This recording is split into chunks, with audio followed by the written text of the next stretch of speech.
What is up, guys? So I wasn't going to do one of these for this patch, but then yesterday I obviously gave you lot my Discord, and almost every single question was who are the best ADs, who are the best mid laners this patch, and I was like, okay, maybe I should actually do one. Now I'm going to focus specifically for this patch though, rather than talk about the actual champion too much. Basically, like, I want to keep this video different every time I do it. I'll tell you what as well, I'll do a top 5 for this patch for one role, and I'll let you guys decide which one. So comment down below with what role I should do, thumbs up others with the same idea, and let me know what you want to see. Now my usual bias, we're going to start with AD carry. The number 2 spot I'm actually going to give to Ashe this patch. Let me just explain though, because you probably haven't seen her too much. So Ezreal is super good, but everyone knows that. Twitch I've talked about a lot recently, and honestly either of the three could be here. They're all really even. Now Ezreal is really safe and consistent because he's high mobility and he can do a lot without relying on his team. Twitch is a huge damage snowball monster basically, but Ashe probably has the highest potential to carry a game at the moment. She's consistent not because she has like escapes and can deal with ganks and stuff, but because even when she's behind, she can arrow to engage and create picks, and she can still kite and do a lot of damage. Her damage is just ridiculous right now, honestly. Her ranger's focus, when you activate your Q, the damage is ridiculous, especially with the Runaan's Hurricane. Itemization wise, she's actually in a really good spot right now because she can crap on tanks and squishy targets by building the same thing, so you don't actually have to vary your build. You're not going to have one or the other. Even though it's weird, I know, you can actually dual Lucian as well in lane. You can kind of deal with him a little bit. You have high range, which outranges him. You have these good poke trades, and you can actually activate your Q if he goes all in to do some damage. In team fights, you can kite, you're a tank shredder, and your Q gives you enough burst to deal with the lower health targets as well. And honestly, you're probably going to get camped in lane in this meta, but it doesn't matter too much. You still do a lot of damage. Now, number 1 is going to be Lucian. The Korean build is way too strong on him at the moment. I'd actually even ban him, and that's like, I love Lucian, I love playing him, but I would still ban him. Basically, every single AD has a weakness. Like for Ashe, right? You have no mobility, so you're kind of weak to assassins, but the trade-off is you have really good auto attack damage. Well, Lucian has that massive damage. He has good poke. He has damage from range with his ultimate. You can stay safe with your insane mobility. There's literally no downside to picking him at the moment. A really nerdy way of putting it is a jack of all trades is supposed to be a master of none. You're well-rounded, but you don't excel at anything, and that's just not the case with Lucian. It's not just him though. He's actually made better by the meta as well. Like, he can stay safe against these kind of dive targets, I guess, and also AD carry shifted to slower picks like Jinx and Twitch, but that's where Lucian shines. He's a lane bully, so it seems even worse.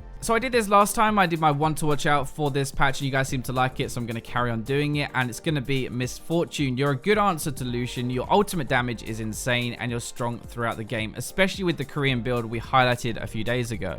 Let's move on to the jungle for the next one. I had Volibear first last patch, but he's kind of been knocked down a bit to the second. Well, I mean, second spot is still good, right? But he's now second here. You're tanky and you have damage. The words an AD carry never ever wants to hear. It's like the perfect mix for this meta. Your ganks are good against low mobility. That's kind of what we have more now, right? He actually sucks versus high mobility. Like against an Ahri or a Fizz, you're never ever going to do anything. You have good dragon control anyway. Like, you have strong early damage, and you have this passive to be tankier than he actually is. Like, you're going to have to knock down his passive first, and then you have to actually burn through the hill, which is really hard to do. He's very easy to play. He's so forgiving if you miss it up, and a lot of that is his itemization. Cinderhulk buff means more health, and it actually means more damage as well. And you even have the Spirit Visage, which is more healing with your passive. The best jungler this patch, in my opinion, is Kindred. Back to pick or ban, really, honestly, from kind of crap last patch. The Blood Razor buff gave her way more damage this patch, and honestly, this kind of meta is just ideal for her anyway. Tanks that she can kill with her percentage damage, still good damage versus lower health as well. She kind of has it all. You have good clear, you have good farming, good ganks, and your ultimate can really be game changing right now. We're seeing a lot of bursts come through, which this can like block. Like, you're the ultimate cock block for a LeBlanc or a Fizz trying to kill an AD carry. Honestly, you are a little bit too strong right now, like just a little bit. You're so aggressive, you have so much damage, and you have that safety net of your ult, so you can't really be punished either. My one to watch out for this patch for the jungle is Sejuani. You're a Cinderhulk user, you have good damage, you're very tanky, and crazy ultimate lockdown, which is all perfect for right now. You just don't really carry as hard as Volibear, I guess. So let's move on to the mid laners now. The second place is actually going to be Swain, from one of the legit worst champions in the game last patch to one of the best. That's when you know a buff went a little bit too far. Everyone is going to max their Q now. It's crazy damage, plus farming and pushing with it is so easy because you have an execute on it now. It just makes it so easy. Your ultimate flat healing is way too strong as well. Basically, before you could just build MR, right? You reduced his damage, you reduced his healing as well. Now, even though you can reduce his damage with magic resist, you can't reduce his healing because it's on a flat amount, not based on his damage done. The major problem actually with Swain right now is in team fights, the guy just sits there healing next to everyone and there's nothing you can do. Right now with how much damage he has and how much he heals, I really think he's a good mid laner. He's not punished as much for building a lot of damage. The best mid laner this patch though, one I've talked about a lot, is going to be Anivia. To give you an idea, okay, she is sitting above a 55% win rate in Europe, North America, and Korea. Even though he's played more, okay, Lucian has a 53% win rate, to put that into perspective. She was really good in 6.9 anyway, I think, but she was flying under the radar more because her kit was new, it was changed, and people had to adjust and get used to her again. She was massively overbuffed this patch. It's too easy now to do your R and E combo for a huge amount of damage, and the item changes actually make it worse. Like, you have a rod for an early power spike in damage, and it just lets her snowball harder. Her stun into E, like her Q into E, even early is at least half of your health gone. I don't think any champion should really be able to do that, even though it is hard to hit, but honestly, come on, that is way too much damage. Your teamfight zone control is just ridiculous. Like, you cut off one area with your wall, you then force them to either run away or run through your ultimate to get to your team, which actually gets really big over time now. My one to watch out for this patch is Brand. Pretty insane, actually banned a lot in high elo at the moment. You have so much AoE damage with that new passive, and you're really hard to play against with the constant poke damage. So support next, Zyra is going to be my number 2 spot, and let me tell you a story, okay? Yesterday on stream, I had a support Zyra, and she literally did nothing for the first 10 minutes of the game. She sat behind me, and we were getting massively bent over. Suddenly, she pings on the way, and like less than half a second later, she flashes in, she roots, she ults, and she gets a double kill. That about sums up support Zyra. If you sit back, you're probably going to lose. You offer basically nothing at all, but going aggressive, you have so much damage, you have a root, you have huge AoE damage with your Q, your plants are insane damage, and they're so easy to proc now. You don't even actually have to hit your spells. You would normally top damage charts with support Zyra right now in this meta, and it's insane considering how much damage we actually have packed into all the other picks. You are kind of high risk, high reward, okay? You're low health, you can get burst, but you can easily crap on an enemy AD if you hit your spells. I've been saying she's good ever since the update because Zyras keep crapping on me when I play AD, and I think finally people are starting to realize it more now. She's in the top 3 win rate in Europe, NA, and Korea right now. So still keeping our number 1 spot is going to be Blitzcrank. By the way, this guy has the number 1 win rate everywhere. Like, seriously, he's just a beast. He is perfect for this meta of low health immobile mages and AD carries. Like, going against an Anivia or Zyra, you just hook them and they're dead. They can't dodge it either. Same with a Jinx or an Ashe. He has a ton of damage himself. His abilities, Thunderlords together, are ridiculous, but the added advantage of being a bit more tanky. That's actually a really big deal right now. You can control the lane and get kills, but when it comes to team fights, he can absorb a lot of damage. It's kind of the best of both worlds. As an AD carry in bot lane, it's actually quite difficult to play against him because of the pressure he has, but one thing to note is that he works very well with Lucian and Ezreal, so this is probably inflating his win rate a bit with how good they are, but still, like, at his core, why he's so good still makes sense now. For carrying high impact wise as a support, you cannot really get better than Blitzcrank this patch. Now, my one to watch out for support is actually Sona. Admittedly, she's kind of weak to all-ins from Zyra and Blitzcrank, but she can poke really hard, she can heal through trades, plus a huge teamfight ultimate that can be game-changing.